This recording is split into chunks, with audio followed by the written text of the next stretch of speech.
So, by popular request, we're going to try this out, see how it works. A little bit of Classix Revisited, FPS 2, Paintball Sam's. And we're going to start off with the opening move here of this entire segment. I actually went back to the masters and re-edited it so it could have some audio. This first move, it still follows the 3-second rule, so I'm actually good with that. I got lucky with a bouncer, so, you know, technically that should have been it, but sometimes you get lucky, and that's really kind of, that's not a bad thing. So here we are. Okay, the guy talking there, that's Kendrick. He's an old friend of mine.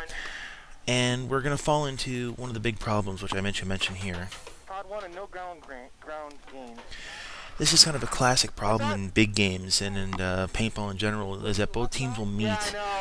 People will get comfortable behind their bunkers, and they will just pound at each other. And we're falling into that right here. But myself and Kendrick are both doing the same thing. We're trying to figure out, okay, how do we move? Because if you don't move, you're done. So I'm asking him what's on the left. He's asking me what's on the right, which you can actually hear in the audio segments here. What's on the left?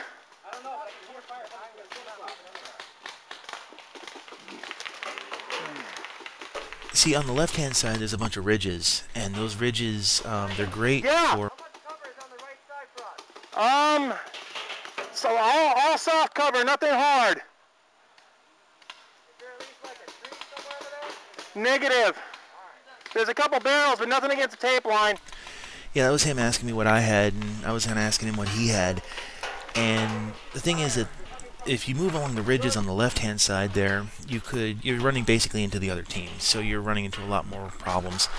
The right-hand side, there's less opponents, but on the downside is that there's no cover.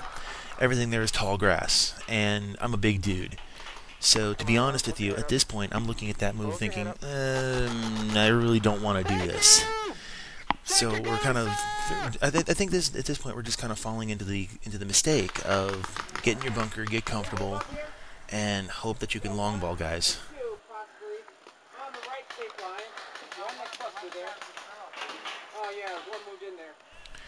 Now Kendrick is calling what he sees on the right, and I'm kind of getting the hint. Still got that guy on the tape? Alright. See, at this point, I'm taking this as the kick to the tail, that somebody has to make the move, and it's going to be me. Kendrick really couldn't make the move from his spot, so I just kind of make this little quick move all the way to the boundary line and start the low crawl through the weeds. And I'm actually editing out about 1.5 minutes, 2 minutes of crawling here. We get to the action, which is right here. He started shooting. I go to ground figuring he saw me. He didn't. So quickly get back to my feet and move towards him while shooting, like this. And we get him.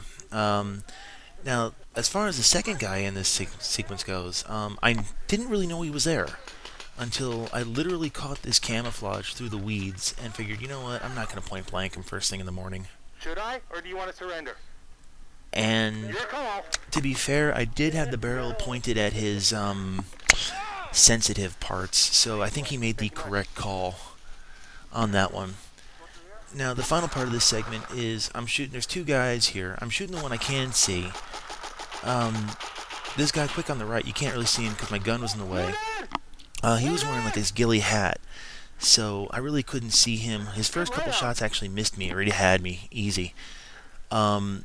But just thanks to rate of fire, I got him. He got me in the hand, I got him in the face. So I was wounded, he's out. But that happens. Again, you know, going back to the beginning, it's all about luck sometimes. So, yeah, we're going to call this one at that. So if you guys like this, let me know down in the comments section. And we'll revisit this one again. Or another one. Or something.